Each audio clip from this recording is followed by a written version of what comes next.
In the stillness of the night, you walk down the winding road. You are increasingly growing more wary of your surroundings, certain that you should have reached your destination by now. Suddenly, you see a light just over the crest of a hill. Eagerly you hurry towards it, and you are relieved to see a young woman sitting by a small fire all alone. Now you approach her, and you see her smiling at you, beckoning you to come closer. Upon reaching the fire, you try to speak, but suddenly you notice movement out of the corner of your eye. You've just realized you have just effed yourself pretty bad, because you have just stumbled upon a ghoul, and a pack of them at that. Everybody, this is Monsters of Folklore, and we'll be talking about ghouls today, which are an actual creature all on their own. A ghoul is an Arabic folklore creature associated with graveyards and consuming human flesh. The oldest surviving literature that mentioned ghouls is Arabian Nights. The term was first used in English literature in 1786 in William Beckford's novel Vathek, which describes the ghoul of Arabian folklore. Originally in pre-Islamic times, though, the males were called Batakatwab and the females are called Ghulai. Now, ghouls who are well fed on human flesh are indistinguishable from normal humans. The longer a ghoul goes without feeding, the less human it looks. A ghoul in the later stages of starvation will be extremely thin and pale, with veins clearly visible through their skin, and will have very long like nails. Ghouls have the ability to take on the abilities and appearance of any person whose body they have eaten.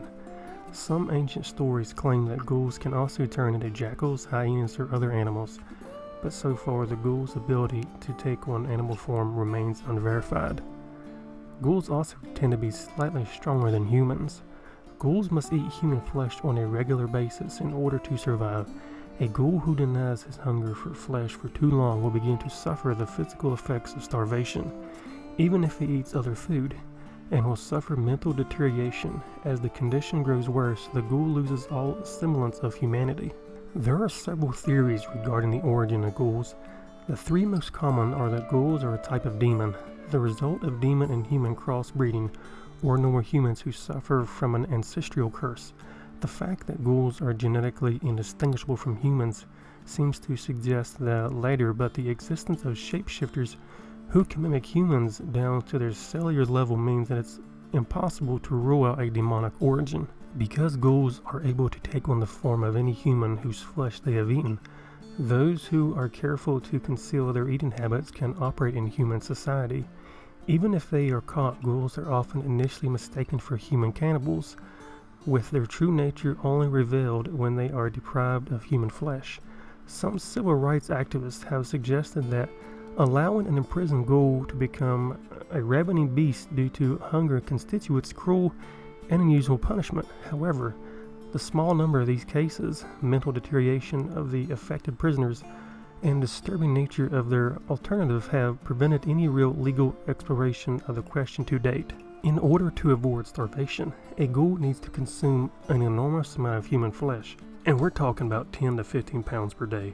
Those who do not begin to suffer the effects of starvation eventually become inhuman predators. While most ghoul children are raised on human flesh, they do not seem to suffer the effects of deprivation until they reach puberty. Although ghouls reproduce normally, some ghoul families believe that it is necessary to breed with humans in order to prevent their bloodlines from becoming inbred to the point of weakness. Now, families who follow this tradition typically believe that offspring between a human and a ghoul will only be produced if the human has first been buried alive or imprisoned in a crypt for at least 24 hours prior to mating. It is not known whether or not there is any truth to this superstition, or if all children who result from such unions become ghouls in general. Now, human women impregnated by male ghouls are typically held captive until the child is born. Then they are killed and eaten. And human men who mate with a female ghouls have a considerably shorter expected lifespan. And everybody, that is basically the summary of what a ghoul is. I've done some research, and man, I tell you what, there is. You go to some websites, and there is just pages and pages and pages of ghouls, their history, traditions, various things like that. This whole video here, what I tried to do was I try to condense a lot of what I've read and everything else, and try to just make it basically a big old brief summary of what a ghoul is, because that's basically the gist of this whole video. If you heard anything, that was me scrolling my mouse around. But a ghoul's pretty cool. I've always thought it was just something that you would describe, you know, any kind of monster or something. But I really didn't know there was an actual like ghoul itself. I kind of had like a little bit of an idea, but I wasn't really for sure until I guess done a lot of research on them.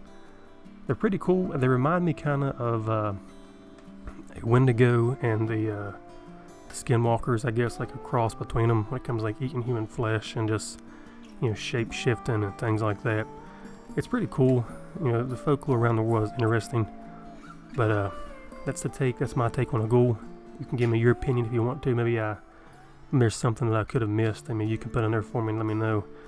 But this is Monsters of Folklore. If you enjoyed the video, like it, subscribe, comment your opinions as always. And yeah, you never know who could be a ghoul around you. Could be your neighbor. Maybe you're one yourself. Thanks for watching, and I'll see you later.